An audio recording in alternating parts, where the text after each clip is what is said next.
Welcome to Powered by Authenticity. We're on a live recording tonight, and we have some very cool guests who are welcomed back. So repeat guests. And Ken and I did some research. It's been almost 2 years since we've had you on the show, which seems like yesterday, but forever ago, all at the same time. So Time flies. it really does. Oh my gosh. So we want to welcome back to the podcast, Art and Mairead. Hey guys, how's it going tonight? Going pretty good. Hello again. Great way to end a long day of work to have a nice little discussion about work. No, actually, nice little discussion about AI and other things like that. Talking shop. Going to talk a little AI tonight. And it's so funny. I've let people know what the subject is tonight. And it's been an interesting feedback. Some people are super excited, like, oh, I can't wait to hear it. And other people are like, I'm so afraid of what it's going to do. So it's just across the board, such an interesting topic right now. So as we start to get into it, first, I'd love for you to introduce yourselves again to our audience. Sure. Hi, everybody. I'm Art Pugach, co-host of the Doubt Reboot podcast. I'm also Q Associates Global Chief Technology Officer, and I am an MVP in Microsoft 365 Copilot. Awesome. All right.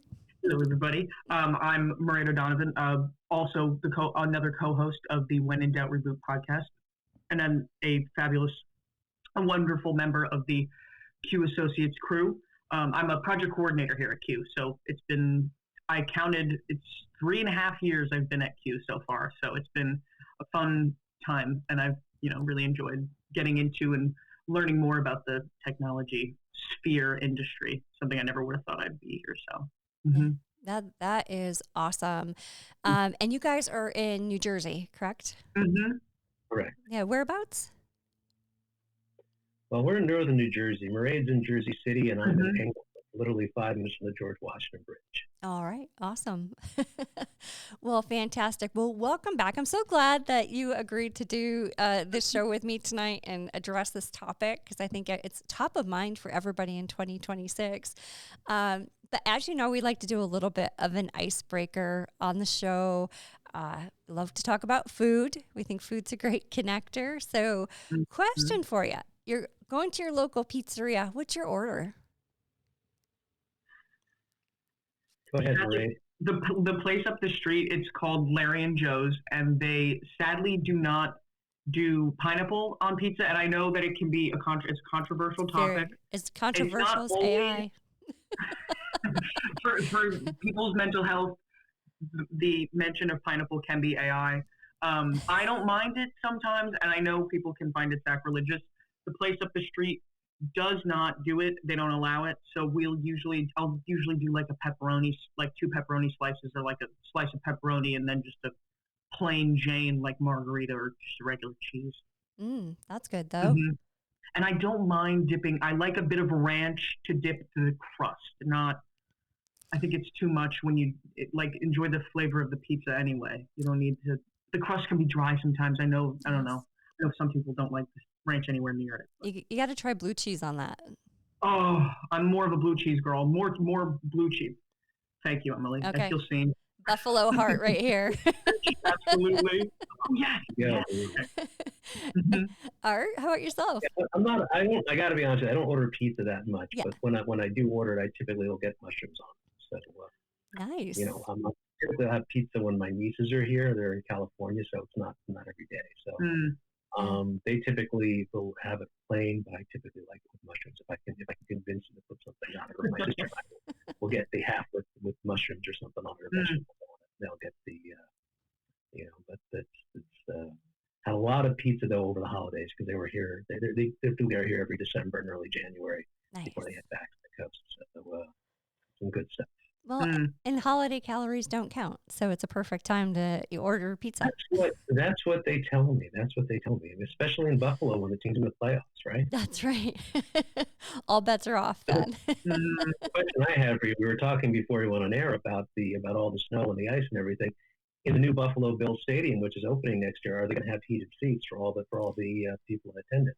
Yep, there will be more heated seats. So no more just the poor sections with the little heaters above them, but there are going to be more heated seats and the stadium is beautiful. But it is funny when you go there. Right now, you've got the old stadium, but it looks like the new stadium just could, consume it. It just is massive compared to the old one. So these new stadiums are very massive. I always think about the images they show where what is it in Houston, where you see the new stadium base has now been there for 20 years, right next or 20 plus years, next to the Astrodome. The Astrodome being the eighth wonder of the world, and everyone thinking it's so big, and it's so tiny compared to the new stadium. It's absolutely incredible how technology changes things, which I guess leads into the whole idea of AI. How is AI going to change things? So, yeah. You're going to give you a segue there. All right, well, first we got to check in with Ken. What are you ordering with pizza or at the pizza place? Oh, I got to so I have to move way past pineapple. There's a dent on my keyboard back here from thinking about pineapple on pizza. But I go with a good smattering of veggies and anchovies. I love anchovies on pizza. Classic. I've never tried it, so I don't want to knock it, but give it a shot sometime. Two opposite ends of the and if you want to just dip your toe in, you can always order a Caesar salad that has the anchovies on it as well. There you go. If you don't like it, you can pick it off, or you can just eat it with it. But typically, and if you're not too sure about the anchovies themselves, you can get them on half. Usually, there's still a little flavor on the other half, so it's a way of, as he said, dipping your toe in to the flavor a little bit. Yeah. And let me just be clear, he does not get that from me. That's his dad. I was going to ask. Emily, what is your go-to? And my go-to, I like, cheese, pepperoni, and mushrooms, but as many green olives as they can get on that pizza, the best. I just love a little bit. It's funny. I had a discussion with my sister the other day about it, how much I wish I really liked olives. Because I love veggie pizzas, but I'm not a big olive person. But the good thing, you don't have vegetables on it, you don't really taste the olives. But certainly, I do understand. It's the salt. Yeah. Oh, bless you. All right. So let's talk about Q Associates and the work that you guys do there. So just high level, day to day, what's it look like at Q Associates today? Everything's moving very fast. We're growing very fast. In fact, today we just set up Q Associates Italy. So we keep opening up more and more entities. So we're growing. So big things going on. Certainly we're doing a lot of Dynamics migrations, and Ray and I were talking about it before. One of the things is a lot of the on-premise Dynamics products. So a lot of them are going to life, pushing to the cloud. So we're helping clients with a lot of cloud migrations. We're also pushing more into the managed services environment, managed services provider area as well. One of the reasons why we're doing that is because we have more and more customers as they move to the cloud with one product. They're thinking about moving to the cloud with other products, and they're thinking, hey, maybe we can have someone out there that can assist us, look at security items, and do things like that for us. It's also where AI comes in a little bit as well. One of the things I mentioned before, Microsoft MVP in Copilot. Microsoft 365 Copilot, which means we're doing a lot of discussions about AI. Recently, I've been doing a number of workshops, and since they've become an MVP, I've done a lot of volunteering. I volunteered at the Microsoft AI Tour last month. Was a volunteer, a judge at the Med Cup, and then actually next month I'm going to my first MVP summit in Seattle, or I guess in Redmond. So I'm looking forward to going to visit the mothership for the first time. So racking up miles, Art's flying all over the place doing. Tour, or not, maybe not flying all over. Well, it's true. I did present. I did my first overseas presentation in Toronto last year. Looking forward to me to do potentially additional presentations, either in Europe or in APAC, Asia Pacific.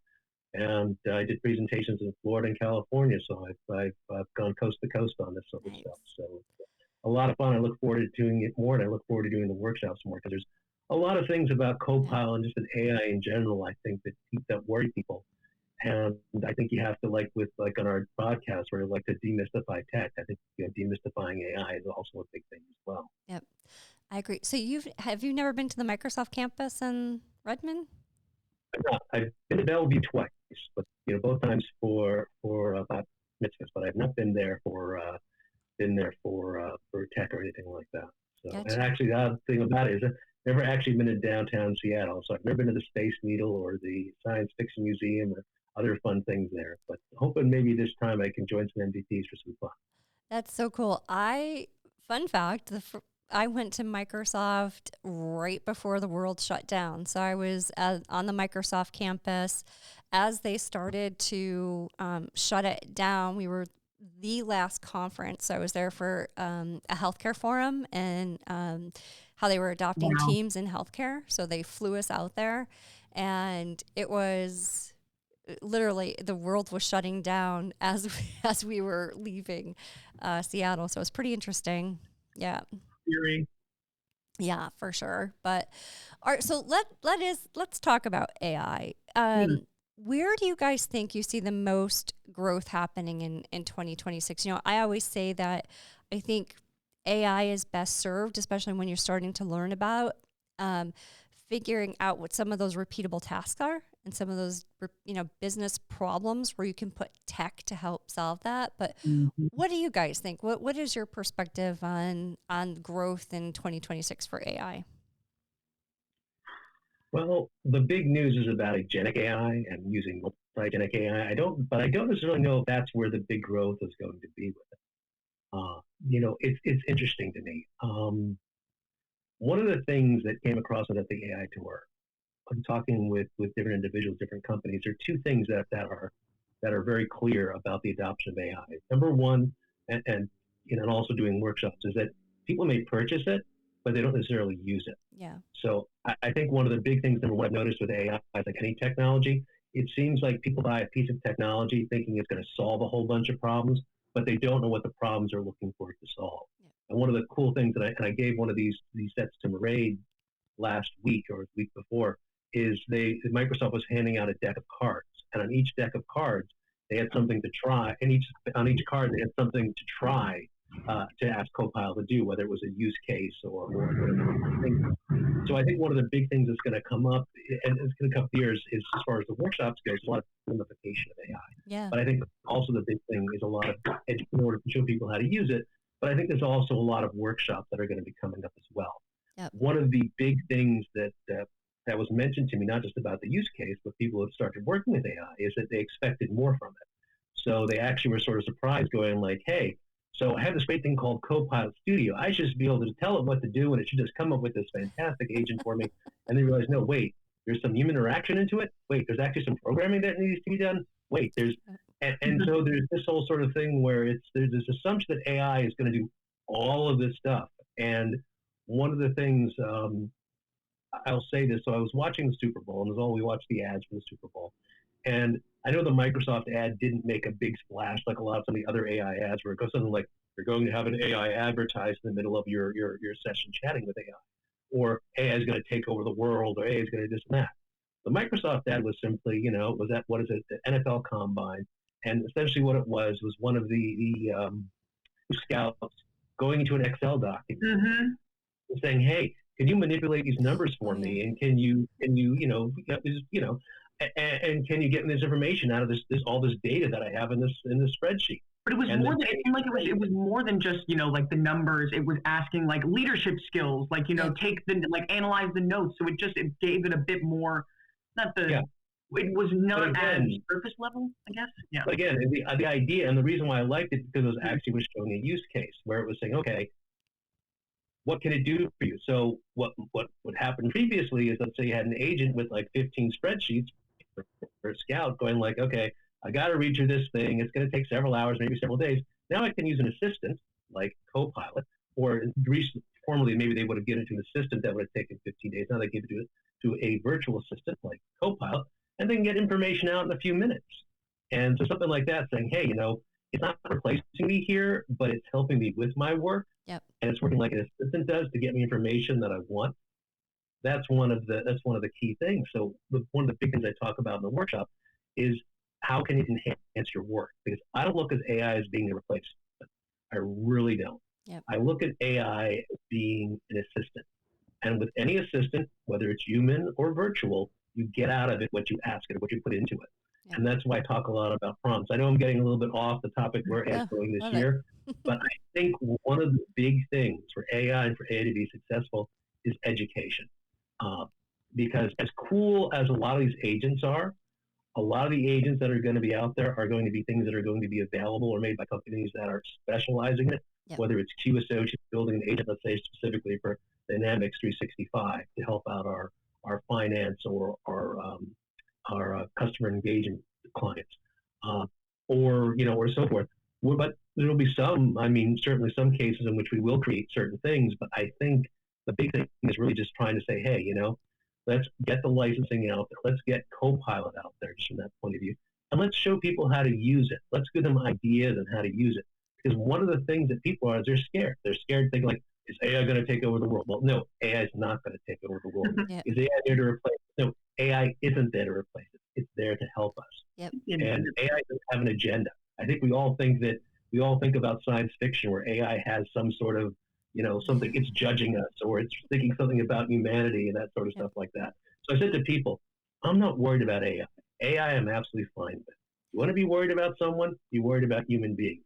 Because there possibly could be a human being out there that can use AI to do something bad, but it won't be the AI itself that does it. Yep. Agree.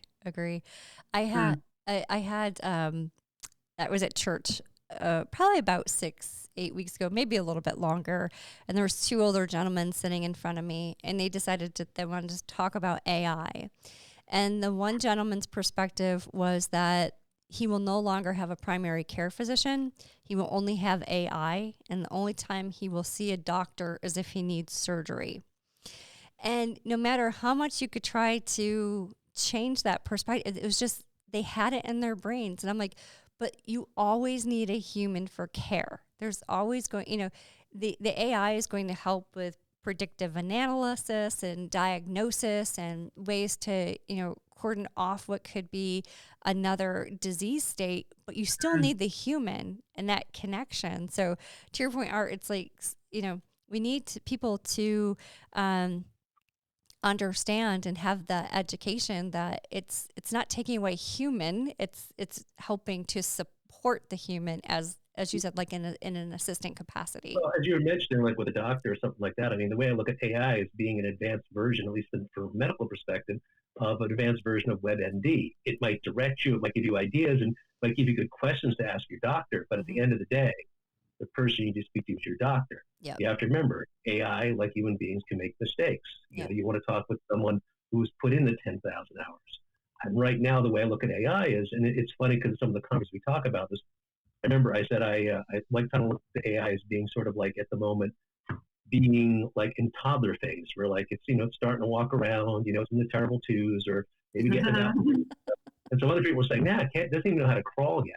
So it was very interesting. I was one of the more optimistic people when it came to it. Yeah. And I think the expectation of AI has been like, oh, AI is a firmly mature 35-year-old person, can do things and can think that way, and it really can't. It's not there yet. Yep. And I think that's one of the big misconceptions is, and a lot of the advertising is promising that AI can do all of these things. And what people are finally getting into are going like, wait a minute, what are these big promises? Well, that's what advertisers are paid to do. What we're paid to do is to actually show you what it can do and show you how it can help you. We can show you how it can help you in Excel. We can show you in Teams how it can do your meeting notes. One of the things I was talking with Mairead before, I remember when I was an intern or a production system 30 plus years ago, I was working on a documentary and they said, okay, we need you to go ahead and transcribe it. What that was putting in a cassette tape into a deck, going onto a Macintosh, spending an hour or two typing in what the people had said on it. Look, at a Teams meeting, right? You have instant transcription. Everything's transcribed for you. It takes all your notes together, puts everything together. So a project coordinator like Mairead, when she's done with her call, she's got everything out there to follow ups and everything else like that. That to me is like a powerful tool. You're saving so much time at that point. Yep. You're giving the notes to people. And one of the other cool things, they keep adding things to it. So one of the things I showed people about a month ago or so was how you can click a button and it will even give you a video summary, or it'll even create a podcast summary like what we're doing right now, but with, the virtual voice and the highlights of the meeting. So, and people find that to be really cool. Really convenient. Now, don't get me wrong. I don't think it's going to put podcasters out of business. Right. In the same way, I don't think it's going to put actors out of business either. It was one of the other things. Yep. I mean, they were talking about ByteDance and how the entertainment industry is really worried. The one thing I will say of having watched some of these AI things is they can give a performance, yes, but it's always the same performance. They can't give the human nuance. They can't do things that human beings can do. They can try to replicate. They can try to impersonate, but they really, they aren't. It's not the same thing. And the thing about it is, it's like with you remember back when something like, what was it? The Zemeckis film. What was it? The Polar Express. The whole thing where they talked about whatever valley it was, where basically they had dead eyes in the initial some of the motion capture technology, and people can tell, and it just has that sort of feeling of going like, there's something's just not right about this. Same thing with like deep fakes, or even let's say like when you're watching something like The Mandalorian, and they showed a de-aging version of Mark Hamill as Luke Skywalker. I mean, it looked cool, but you knew it really wasn't him. It just sort of like in your mind, it's like with Harrison Ford. You knew they were de-aging him as Indiana Jones, but it didn't quite seem like Harrison Ford from 40, 45 years ago. Yeah. So I look at that being like, technology is always going to be good, but I think it's always going to be just a little bit, it's the same sort of thing where, let's say, I mean, look, Mairead's a very big animation fan. So when I bring up animation to say like this, I don't think you could have AI create a movie like K-pop Demon Hunters as an example.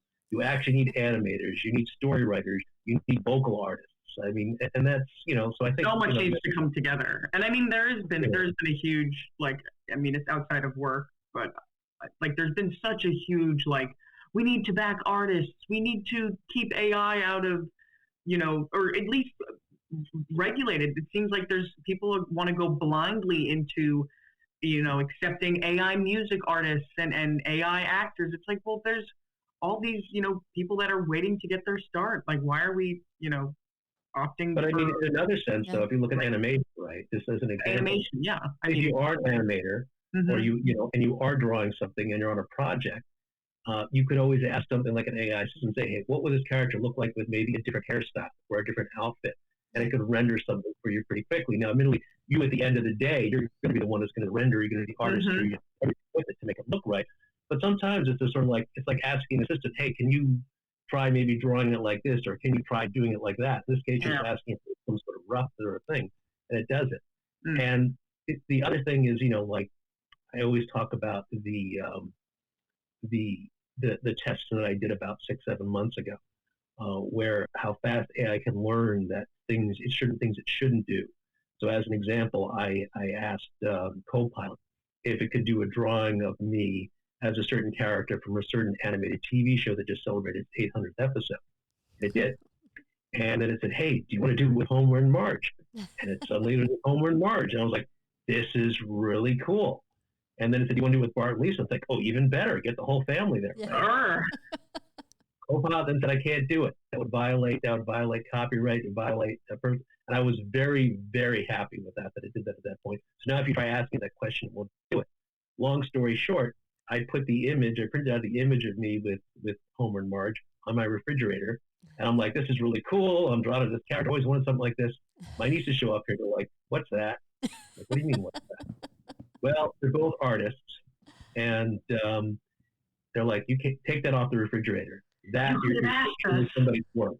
So I thought that was very, very telling, So I'm feeling for the future. My nieces are 18 and 13. Yeah. If they know what this is, and they can very much can tell when something's done by AI. Yeah. I think at the end of the day, again, I'm not as worried as maybe the press says I should be worried, maybe. But again, I just feel all it's going to do is assist somebody. It's not there to replace somebody. Yeah. It never was.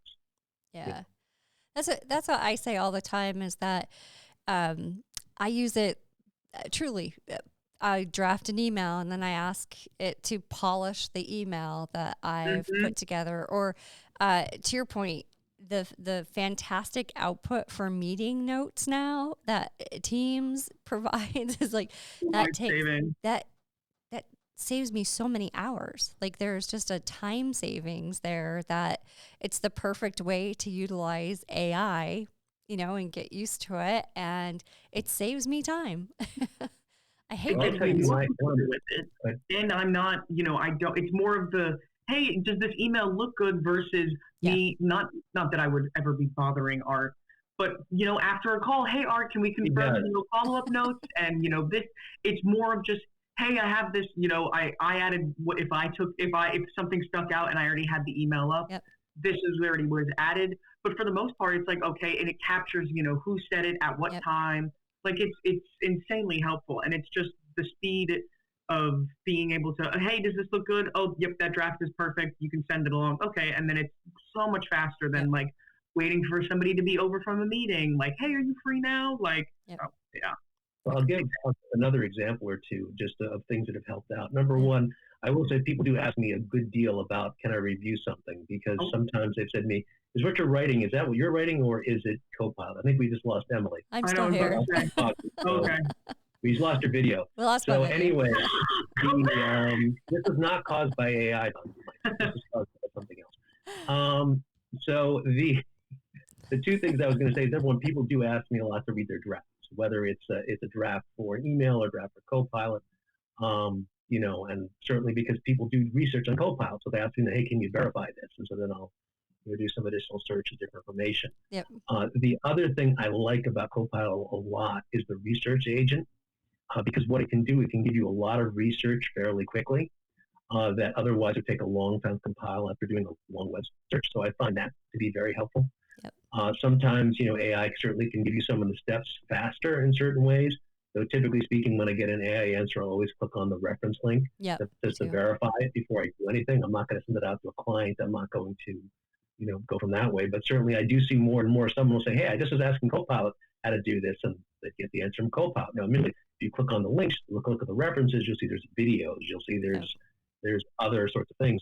But just from a time-saving point of view, one of the big things with Copilot that I like, I don't know enough people know you can do this, but in Outlook, as an example, have you ever been, on an email, last person on an email that people have bounced around maybe several dozen times, and they ask you to do something, and you're going like, what are they actually asking me to do? Right. Where do I need the email to do this?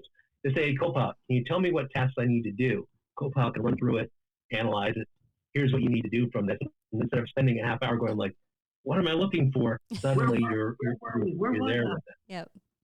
And, so that I find to be very useful. Another great use case, one of the things that we've been deploying recently in-house is Contact Center. I know I'm sound like I'm being advertised, but I'm also excited about these products because what they can do to enhance experience. So Contact Center is an enhancement to Microsoft Dynamics CE, CRM CE, customer engagement. And one of the really cool things it does is it helps create a knowledge base of articles. So we have been using CRM, Microsoft CRM, for years. It's been around for over 20 years now. And we've had so many knowledge and so many cases in there that our help desk technicians have done over the years. And we always said, wouldn't it be great to create an actual knowledge set of knowledge articles about this here, right? Mm-hmm. And so I was talking with the person, and I said, yeah, but we don't have time to do it, whatever. So I said, okay, let's try something. So I created a sandbox copy of our environment, because you don't want to do this in production, obviously. Yep. I mentioned that for those that are thinking about doing it, don't do this at home. You're going to do it on a sandbox. Anyway, so I went through it and I said, okay, let's go ahead and do this. Let's go ahead and say, okay, using the agents that come with this, can I use a knowledge agent to create these articles? And over 2 days, it created, I think it was 2,000 plus articles out of 10, 20,000 number of cases over the years. And most of them were really good. Certainly some had to be vetted here and there, which makes things like that, but they were easy to read. They had the references to the cases that it was referred to. So if somebody wanted to go into the customer service portal for Q Associates and type a question about like, hey, I wonder how do I do this before they call someone, they might actually be able to get the information they need right there on the screen based on the article. And that was 2 days versus something that might have taken several months. Yep. But it does lead me to something. Go ahead. No, it's a perfect use case. Like that is the perfect use case. But it does lead me to one thing. I think this is also going to be a reckoning with AI this year. and it needs to be done. And something, again, I've talked with Microsoft about this. I've even talked with people outside of Microsoft with it. One of the big things about Copilot and other AI engines is the cost, the unseen costs. Yeah. Now, before we're talking about environmental type things, states like New Jersey and I'm sure like New York certainly have seen our electric bills go up because of the increased use of AI, because the companies that use it aren't necessarily paying for it. It's coming back to the consumers on one way. That's one of those hidden costs. But the other hidden cost is this whole idea of credit, and the whole idea that for every agentic AI uses up a lot more energy, uses up a lot more resources. So one of the interesting things that I've seen is a lot of companies will end up giving you a lot of AI tools for free. What they won't tell you is if you use those AI tools, you're going to have to pay a consumption cost or a credit cost. So as an example, with that great tool I was just telling you that created those articles, right? So if you are a Microsoft Dynamics CE customer and you use Dynamics CE Enterprise, you get something known as 1,000 Copilot credit units per month per user. So we have, let's say, 100 users, right? So that means we get 100,000 a month. That 2-day process using that agent, fantastic stuff, took 120,000 credits. So one of the things that you have to understand is that you can very quickly, using agentic AI, go through your credits. And that can become a cost center that you didn't know existed. Yep. So that's one of the big things to consider. You don't really get that with, let's say, Microsoft Copilot, Microsoft 365 Copilot. But when you start using agentic AI and it starts doing something, it doesn't make a difference if you're using Copilot or ChatGPT or any of the other engines, stuff like that.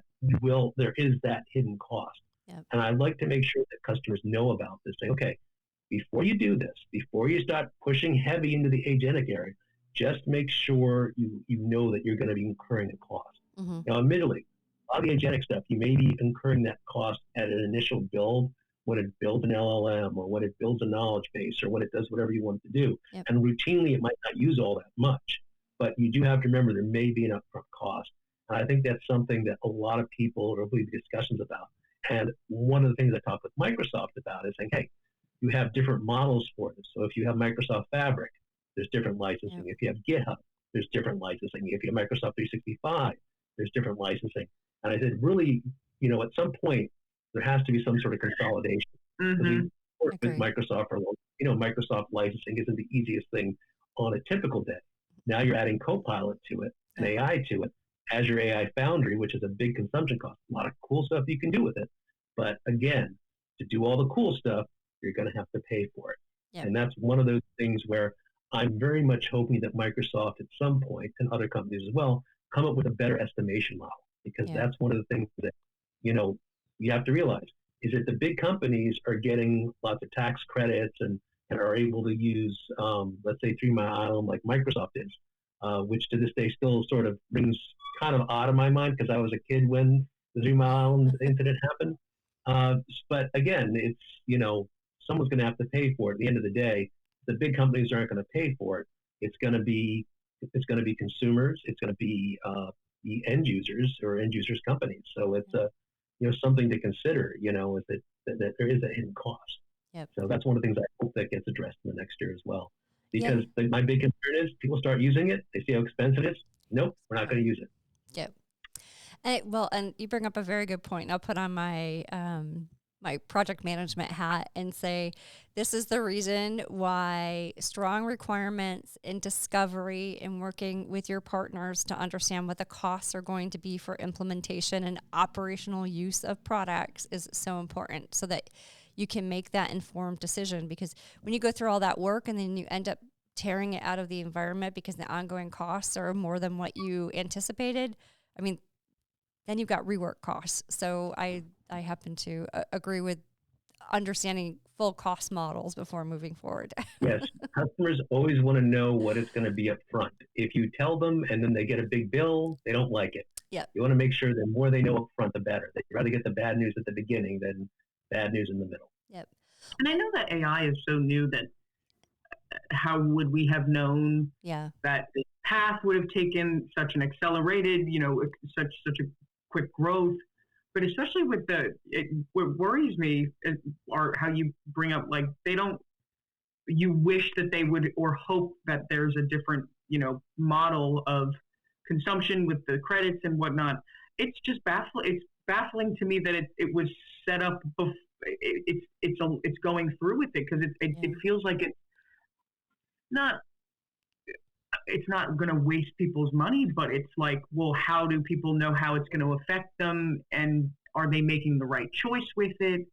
Is it like you had said, Emily, with the whole reworking thing, like how would it, if they're just going to change the system in 6 months and then what then?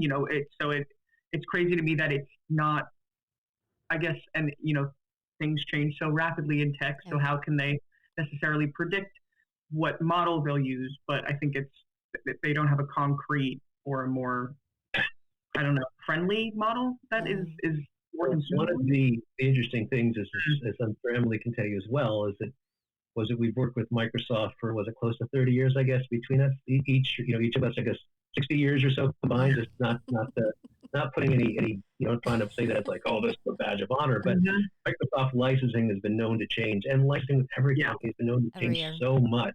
But I think it's the type of thing where, like, if you go, oh, people just used to it, And it's the frustrating thing is to be in a room with people from Microsoft and you bring up licensing. They're going like, yeah, we know it's a problem. We're trying to fix it. Another 2 years later, you talk to people from Microsoft.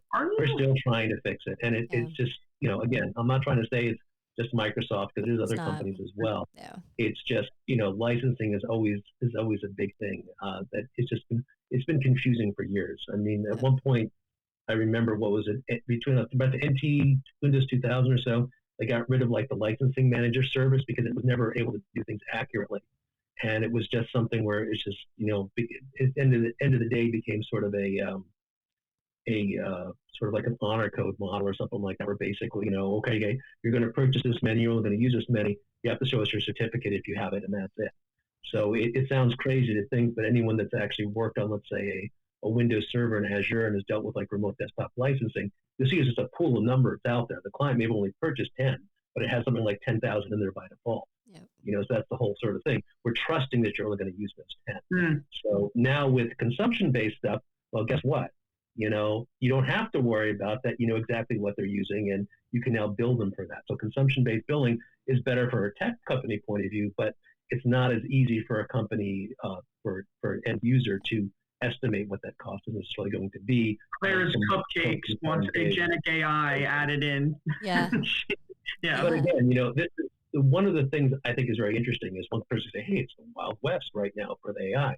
Well, I think it's very apropos that Microsoft is calling, the idea of any firms that are doing this and that are on what used to call the bleeding edge, frontier firms, because that's really what we are on. We're on the frontier of something. Yep. This is just the beginning. This is before there's been any regulations, any laws, any, a lot of things that maybe we should be thinking about. Maybe the cart is being put before the horse a little bit. And that's a bit of my concern as well. Same sort of way where this big overpromise. And that's why people think right now, maybe AI is a bubble, because, there was this huge promise of what AI could do, but AI is not there yet. People think of AI from science fiction. We were talking a little before about old technology that you don't want to get rid of. So on my desk, I actually have a replica of HAL 9000. And HAL 9000 is from 2001: A Space Odyssey. For those that don't know, because I'm not going to assume that everyone's seen it like they did when I was 20 or 30 years old. But the idea behind that is essentially you had an AI that was asked to do something against its programming and essentially had nervous breakdown and ended up basically murdering its crew. And that's what people think AI is, but that's not what AI is. AI is really supposed to be that assistant that's just, it's supposed to help you the same way, you had a human assistant. Yep. But, just some food for thought.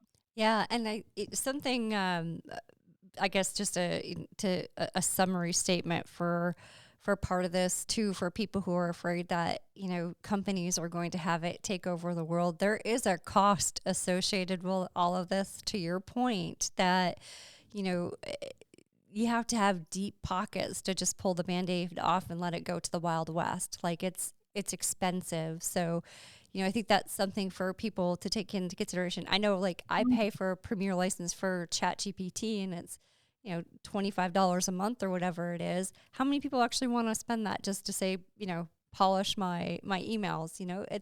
It's not a low cost once you start getting into development and corporate use.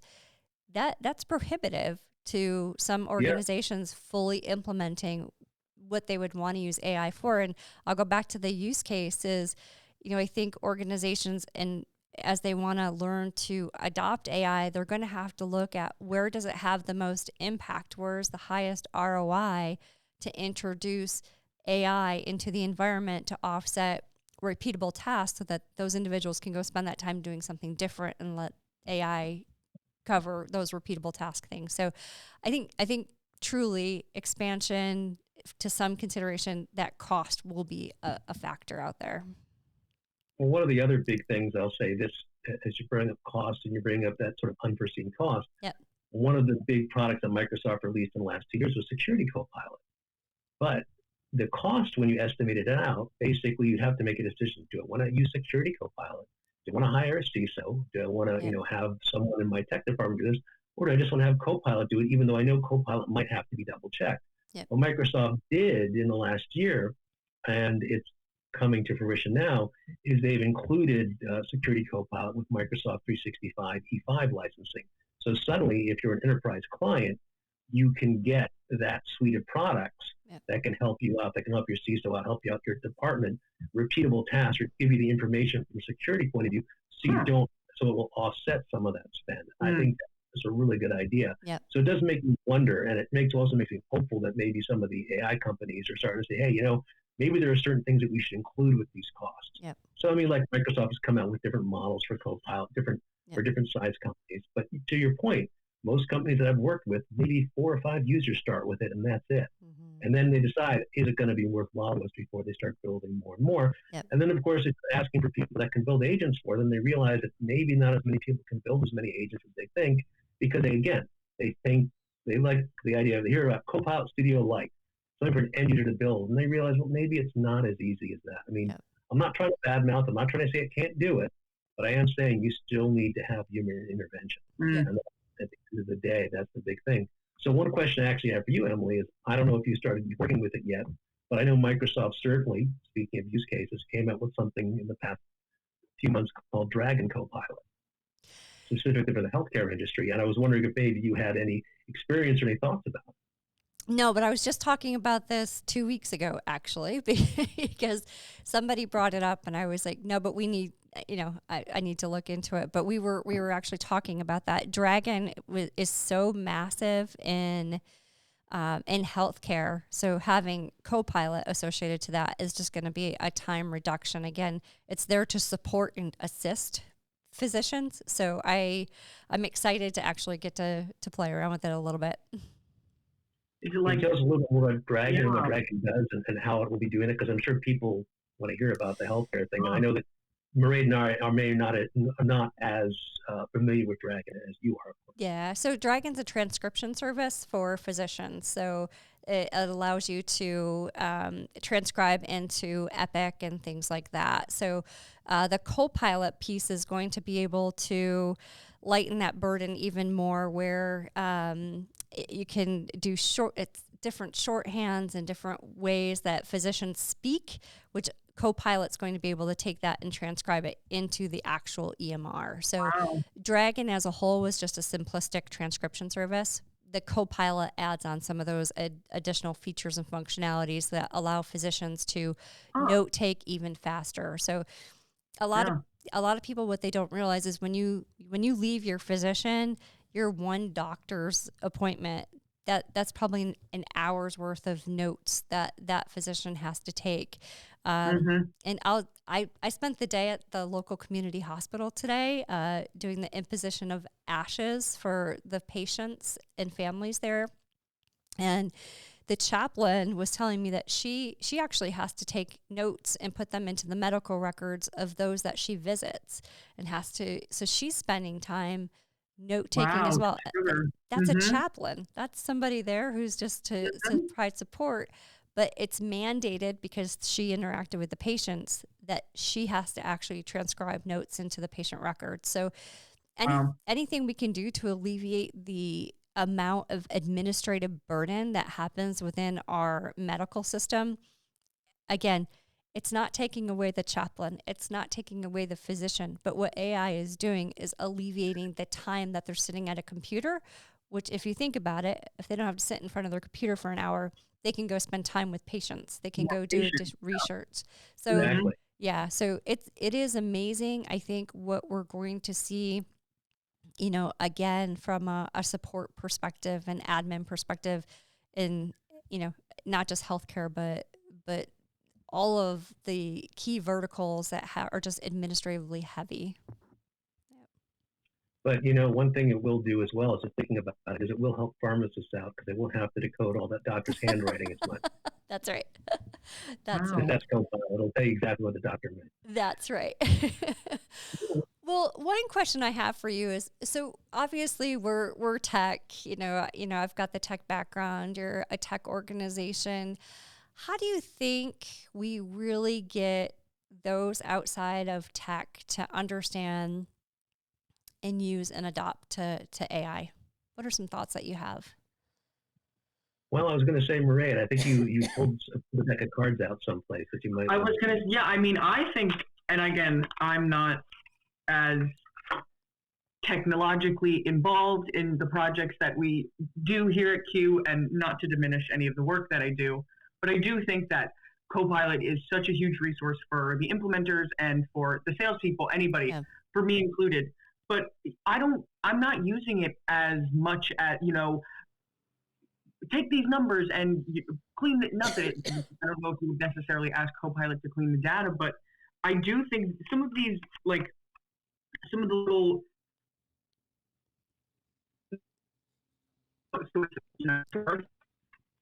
cards featuring prompts that help customers unlock the power of Microsoft 365 Copilot.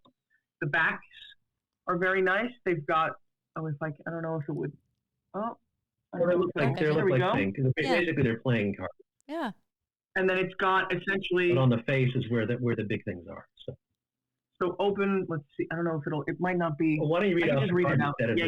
I didn't know if it would show up on the card. Open Copilot chat in Teams. Can you create a table with all the open items discussed on this, based on this discussion in this chat in the last time frame? So as an example, just again, the team stuff, you join a call late, you ask to summarize, it'll get you up to date very quickly. Yeah. But I guess the bigger question as far as how you engage people that aren't necessarily convinced, well, I think things like a deck of cards, or as I started saying before, gamification, the idea where basically you look at it sort of like, you know, with anything, you say, what's the best way to learn AI? Well, just use it. But if people don't know what to ask it, don't know this sort of thing, you have to give them examples. Number one, use cases, but also number two, just sort of make it fun. Sort of just say like, just sort of, again, you have a deck of cards. Okay, let's just try this. Let's try this prompt, or let's try that prompt. Sometimes I found, just talking with it. Yeah. Again, just talking about it. Podcasts are up. We talk about it a lot. Doing workshops for customers. One of the big things I've noticed when I do workshops is I take a look. First, I start through Microsoft 365 Admin Center. And again, I know I'm going too techie on this here, but in there you can see what the engagement is. And when you see the engagement at the beginning of the workshop is 0, and then you see the engagement by the end of the workshop is 100%, and you check back later and you see it's 100% just by talking to people and showing people what it can do and showing people how easy it is and how it can make your life better. That's one way to do it. I don't think commercials help. I think, showing big advertisers help. I think actually bringing a human being into that has worked with it and knows how to do it. And I'm not trying to toot my own horn or advertise to myself, but I'm saying that it's just, you need to have somebody there that can talk about it, that can say, okay, this is how I can do this. So one of the things I've noticed, and this is the thing that is very interesting. So when I started talking about Copilot, I'm one of those people that tries to do demos during my presentations. Yeah. And as you know, with demos and presentations, 75% of the time there's going to be a glitch. Yep. But I tried anyway, and sometimes it works, sometimes it doesn't. And I always feel when it fails that people are going to be like, "Oh my God, that guy's the worst." How could he keep doing this? But the fact of the matter is that they see the fact that in technology, and as a tech, that guess what? It doesn't always work. Yep. And then we can show them a way of like, okay, well, if it doesn't work, this is the other way of doing things. Or I have a plan B, and this is how the plan B works. And by going through that, it seems to very much more not only humanize tech, but also humanize the technology, realizing that, hey, wait a minute, this technology isn't perfect. But if it isn't perfect, and like human beings are not perfect, maybe we can find a different way to use the technology to get out what we need out of it. Yep. When sometimes it doesn't work. Again, people love buying technology. They think it's going to solve all the problems. It's not. It still has to rely on us, these human beings here. What we have at our noggins here to do the next step. My biggest thing is outreach, and I do like the idea of gamification. I know it sounds weird saying like you could create a board game where you could talk about, okay, we're going to do the game of AI, so like the game of life or like Monopoly. But again, it's the idea to just give people ideas of what they can ask, what they can do with it. How can you use Copilot or AI to help you get out of jail free, right? So, I mean, it's just, something like that. It's sort of like, real estate or whatever, just using the Monopoly example. But again, it's the sort of, you land on a different square. The square tells you, okay, we'll try this question. Yep. And see what happens. Yep. No, I love it. And I love the idea of gamification to bring people into it. If I'm completely honest, I use it a lot for, hey, I've got these ingredients. Can you come up with 7 breakfast ideas for me? There you go, right? It's a great way to get to know it. Plus, the AI gets to know you. When I log in now and I say, because I still say good morning to ChatGPT. I'm not sure you're supposed to, but I say good morning to it. It asks me if I'm looking for Buffalo Bills information, if I'm looking for podcast, if we're doing consulting work today, or am I just having coffee with hubsters, which is my nickname for my husband. So it's just gotten to know me through the interactions. But I think that's cool. You now brought up another question in my mind. What type of pizza topping does Hubster like? Anchovies. Okay. Now we're getting to it. Yeah. We always order 2 separate pizzas in my house. Always. But, well, I could talk about this topic all day. But the one thing I do want to come back to is that we've also said the words human connection so many different times, and there's a human at this. And, to your point, people buy the technology, 4 people use it, it never gets anywhere. And that's because of the human element. Change is hard, so there needs to be adoption and change management and training that goes into AI. And I think that's true for even somebody who's not in corporate and wants to get to know how to use it. Reach out to those of us who are using it and, let us show you some fun things to do. Yeah. And just have fun with it. Like there's this human element. I mean, that's the whole thing. I mean, it's not really a companion. It's an assistant. And I like to emphasize that because certainly there have been people talking about using it that way. But really, that's what it comes down to, Yep. It basically is everything the assistant would do except fetch coffee. And truthfully, you should never ask your assistant to fetch coffee anyway. So that's I used to be a production assistant. I got my coffee orders right. You did. I'm just saying, it's like I didn't. So there you go. But as I've told any number of interns that work for me, if anyone ever tells you to make them coffee or to get them coffee, you just tell them the CTO told you they get their own. I like that. That's I'm not it's you're here to work. You're not here to fetch coffee. Yep. And it's the way I always way I take it. Yeah. Nothing is demoralized. You get an internship and suddenly that's what they want you to do as opposed to, because let's face it, you get an internship, you want to actually do some work and learn this stuff, and I always tell people coming to me, the one thing I'm going to tell you is, you learn all this great stuff in college. Oh, the real world of IT isn't like college. I'm going to tell you that right now. And you're going to see it's not nearly this great, beautiful sort of, and that's sort of the thing about it is that the thing about IT is, and I think part of the reason why you or I or other people get into this sort of stuff is because you love solving problems. Yep. The fact of the matter is the only thing that an assistant, a virtual assistant, is going to help us do from our point of view is it might help us solve a problem faster, or it might give us other ideas. Yep. It's like almost sort of like a sort of like a quick brainstorming sort of thing. When let's say you maybe don't have a colleague to speak to, you can go through that. So it's sort of like a high-powered search engine, but it gives you just a little bit more insight based on with the questions that you ask it. And again, it's to me, that's the valuable part of it. One of the big things with Azure was when it suddenly started integrating into a site in Azure. So if Azure got an error, you could just type the information to Copilot, click on the button, say, hey, Copilot can help you solve this. You click on the button, and Copilot will then take a look at the metadata, which you can't see. Yep. And because, Microsoft protects it, and it'll then say, oh, yeah, you had a typo right here. Yep. But to spend 5 hours looking for that typo, never finding it. So you finally say, great, I solved the problem, boom, I can go to my next step. I mean, so that to me is... Have you ever written code and had an accidental space at the end of a line where you shouldn't have a space? Oh, and you spend, I don't know, 3 days. Or days. leading space. Yeah, exactly. Yeah. I mean, look, how many people have taken an Excel document, tried importing a place or a comma-separated value file, right? Yep. You have a leading space or trailing space, right? Yep. Just ask Copilot or ask your chat GPT.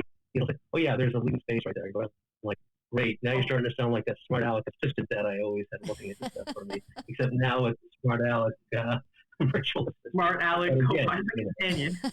Yeah, you have to be very modest when it comes to AI or any assistant. Yeah. Remember, they're not there trying to one up you. They're there to help you. Yeah. Yeah. And one thing I say, and I've said it for a few years now, and I'm actually on a customer site where I can't say this enough at this time. I'm like, you don't have any technical projects. You have business projects that are going to utilize tech to solve problems. So let's put that lens on. And I think AI is is there, to your point, help us brainstorm ways to solve the business problems through the use of tech. And so I fully appreciate the spirit there for sure. But so one question again I have for you just quickly here. Do you actually talk with AI, or do you actually chat with the keyboard with AI? You gotten to the point where you actually speak with it? No, I'm still using my keyboard. I've actually spoken with, and I've done live demos, hit or miss with Copilot. Yeah, it's a very interesting experience, and I certainly recommend trying it out. The thing I will say is it keeps getting better and better as far as just not just recognizing who you are, but also just being able to have a conversation with you that makes sense. Yeah, which is great. The translation stuff, it's still hit or miss. I know a lot of people talk about the live translation. It's just, I'm hoping one day it'll be there. It's still not close to perfect. You still actually need a human being there to actually tell you what someone was saying. But there are cool technologies that it's doing it. It's only going to evolve and get better. So that's the other thing to realize is that, it's at this point, you're not really going to be an early adopter if you start using it. You're sort of like a mid adopter. So, because it's going there. It's just, don't believe the commercials. Don't get intimidated by it. Yep. AI is not there to it's not there to replace you. It's there to help you. And it's theoretically what it's going to do. It's going to make your work life a lot better. The only problem is like with other technology, when you've got a computer or something like that, it doesn't mean you're necessarily going to get more days off. It just means you're going to be able to do more work faster, not necessarily disconnect as much as you like. So even though Mairead is disconnected from TikTok and she's off social media, that doesn't mean that once she's on vacation, someone won't be messaging her saying, "Hey, what's going on with this project? Can you help me send an email?" So. And I think like many things, like, us as humans, we are naturally going to be scared of things that's the unknown, unless you're a psychopath with a break mentally. So I think it's just the ignorance or intimidation that comes out of the intimidation of AI kind of creates the atmosphere of, oh, well, it's going to take over my job. Well, do you know it's really going to take over your job? From the point that you made, Emily, I saw my face in real time put together in my head how, sure, maybe some big companies would, if they really wanted to, they could make agenic employees, but the cost of that, I never factored in the cost of how that would, what that would scale up to with even just one person for a full year versus trying to replace a whole team. So that was something that I was like, oh, okay, maybe we will be okay. Maybe we'll be okay for a little bit. Yeah, we're going to be okay. As a follow-up point, this is my last point to make, is that when I talk about the idea that we could do stuff faster and work faster, it means that an individual employer, individual user who's good at their job and is using something like Copilot, ChatGPT, it means by them using it, they could do more faster and more more accurately, it means they become even more valuable as an employee. So my thing to people that think they're going to replace AI, think about what it can do to make you more valuable. Think about things, just think about tasks that it can do that can make your day easier and can make you accomplish things a lot faster. Not going to say the thing like Office Space, like think about it. It can do your TPS reports for you, so you don't have to worry about the guy bugging you about getting them in, right? So that sort of thing, it can make you a more valuable employee. And that's one of the key takeaways, at least, maybe I haven't mentioned enough today or really mentioned to this point, but that's one of the key takeaways I'd like to at least mention about AI. That's one of the key things to realize. That's something that really has to be emphasized more, especially to those that are worried that they're going to be replaced. You're not going to be replaced. You're going to be enhanced in a sense. Well, not like cyborg laser eyes or anything like that. We're just talking about I agree. I mean, you get like the technical engineer who just needs a 2-line, Python code to bring something together. You can have Copilot create that for you now, and you've gotten further and more, and it's great. Yeah, I'll just say I'm a bean counter by day, and occasionally I have to do a VLOOKUP table every now and again. It's not something I touch very often, and a quick 30-second conversation with Gemini Live is a great way to refresh yourself on those. Yeah. Something else I demoed last year, and it's only getting better, is what was it, from SQL Server Management Studio, just, standard management, database management tool for Microsoft. If you connect it with AI Foundry and Azure AI Foundry, you can suddenly start doing, you can start querying it without knowing how to query. You start asking questions, and I commented the use case for it is first of all, you can have people who don't know how to query a database use it. But secondly, I thought it was a great way to train junior SQL DBAs or SQL database administrators, just saying, who maybe aren't as familiar with some of the codes, or select star or the joins or things like that. What it can do is you can ask it to do it. And if it gets you the data that's right, it'll also show you the background of it so you can see how it's thinking about it. Again, Azure AI Foundry, there's a credit cost, but still, if you think about it, you might actually be able to help to train and help to save time on training with your technicians as well, and just users in general. I know that was one of the use cases Microsoft talked about last year, was the idea of, maybe we don't necessarily maybe we can help use Copilot to enhance education as well. And that's a possible thought as well. Think about it. I mean, if you're a teacher, you don't always get an aide, you don't always get an assistant, but hey, maybe you can have Copilot that might be able to help you grade your papers faster, or so you can get to teaching more. I mean, very simple. Yeah. Absolutely. Love it. Love it. All right. Well, I could, like I said, I can talk on this topic all day. I see it it's so relevant right now, and helping people to address their concerns, whether that's AI is going to take over my job or AI is going to take over the world. I think bringing to light things like how much it costs for, average companies to be able to implement some of these services, we're probably not quite there yet. We probably won't be for quite some time, because there are some definitive considerations that need to be made for sure. So that's why people like us are out there, Emily. That's right. That's why we get up every morning and, chat with ChatGPT and Copilot and see how everybody's doing that. Do you guys say please and thank you when you ask Copilot or AI to do something? It's like Alexa. Like I've been saying it for like years. Yeah. Like little robots that they've had, or like in Disney or something. Like you just like, thanks. Like I'll wave like, have a good day, bye. Yeah. Like when the Amazon Echoes talking with computers before they can talk back. So. When the Amazon Echoes started automatically listening for a follow-up, that's when you definitely start listening or saying please and thank you. All I know is I've had to apologize to Alexa a lot over the years for things my niece has said to it. And I think anybody who's had children of certain ages in their lives have had to apologize to their AI assistant at times. That's all I'm going to say. Oh my gosh. All right. So as we wind down the conversation, end the conversation, last question for you guys. Is there a piece of older tech that you can't live without, you just can't give up? Is there anything that you're still out there using? Yeah, I have a universal remote control for my screen room. several years old, but it certainly still works. I'm sure I could do it off of my phone at this point. Yeah. In fact, I know I could do it off the smartphone instead of using the universal remote control. I'm just sort of stuck with it, I guess you could say. And the fact that I can still program with newer technology and it still works That's pretty cool. is, kind of pretty fun. I mean, again, it's not necessarily, an old flip phone or anything like that, which really isn't that old, I don't think, at least not to us. But maybe it is to Mairead, but certainly.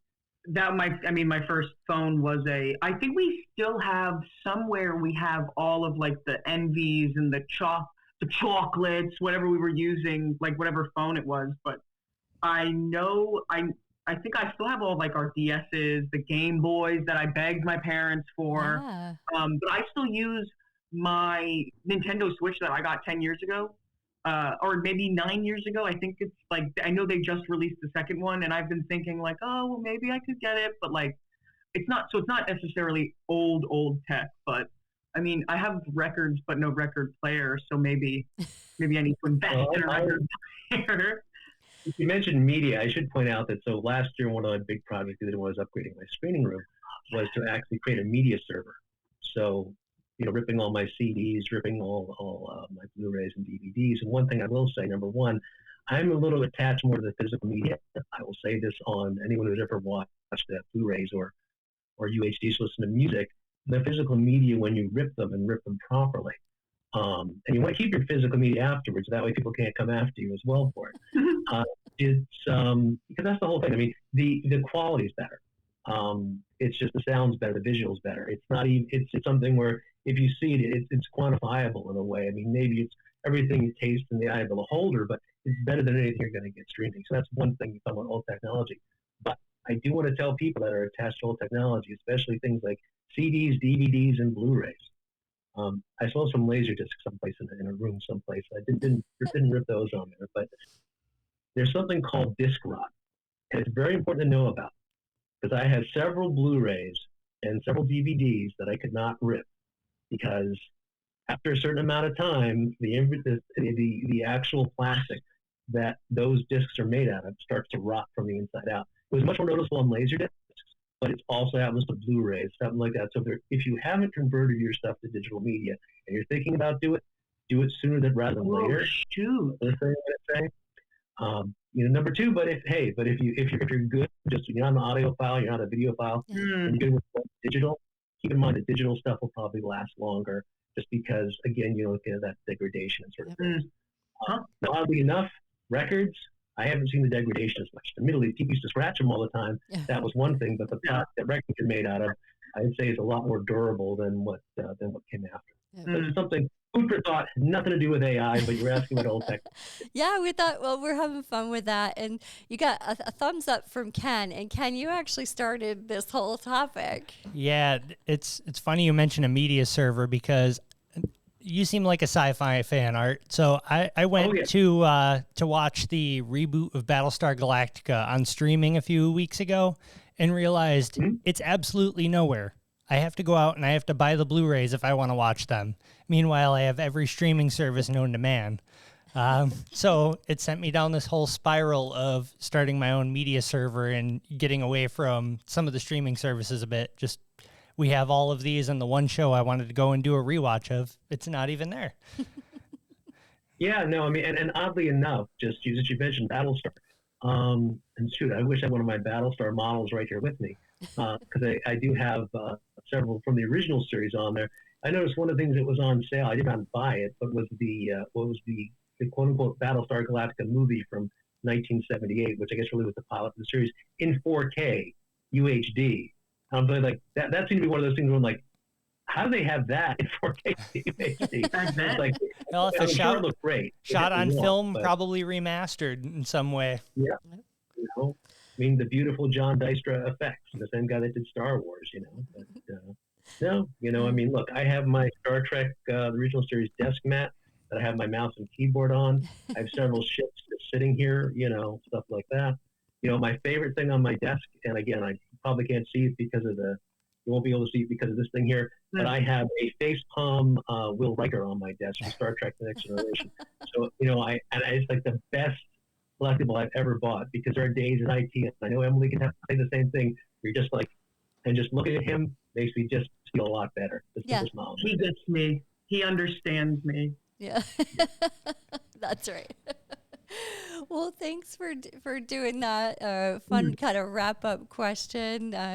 But you guys, thank you so much for being here tonight. I enjoyed this conversation. I love talking about this topic. I love bringing the topic to the show so if you're not techie, hopefully you can understand a little bit more about it, and we can continue to open the conversation up, because I think that's talking about it's really going to be the only way that we address everybody's concerns and get others' feedback and help support the community as a whole. And so thank you for being here. I really appreciate it. A pleasure. Absolutely. Yes. Thank you. All right. Well, I hope you guys have a great rest of your week, a couple more days, and then it's a weekend. Thank goodness. And producer Ken, thanks for being here tonight. You got it. Thanks for sticking in there. We had some technical challenges when we first got kicked off, but why not? Thank you, Ken, as well. It's all good. All good. I hope my hope is that the snow goes away and you have a nice mild buffalo spring.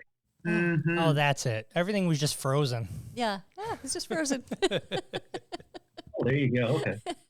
Thank you guys again. Thank you. Always a pleasure talking to you. Yeah, thanks you guys. And while we're saying thank you, I want to thank our Community Arts Center. So we've got a new showing coming up behind us. They, through the use of a grant, let us use the Arts Center. So tonight we are in a conference room that is being readied for a new art show that starts tomorrow. So we really appreciate them letting us come in and use the space. It's really, really nice. And we appreciate that community engagement. So those pieces behind you, those look fabulous. Yeah, it is great. We've got some really cool things here. I think Ken's going to try to show a little bit more, but there's just some really, really cool art pieces that we have in this showing. So we're very fortunate that we can be here. Yeah, cool. Yeah, it is awesome. All right. Well, I hope you guys have a great rest of your week. Thank you again for being on Powered by Authenticity. And I hope everyone has a great rest of the week.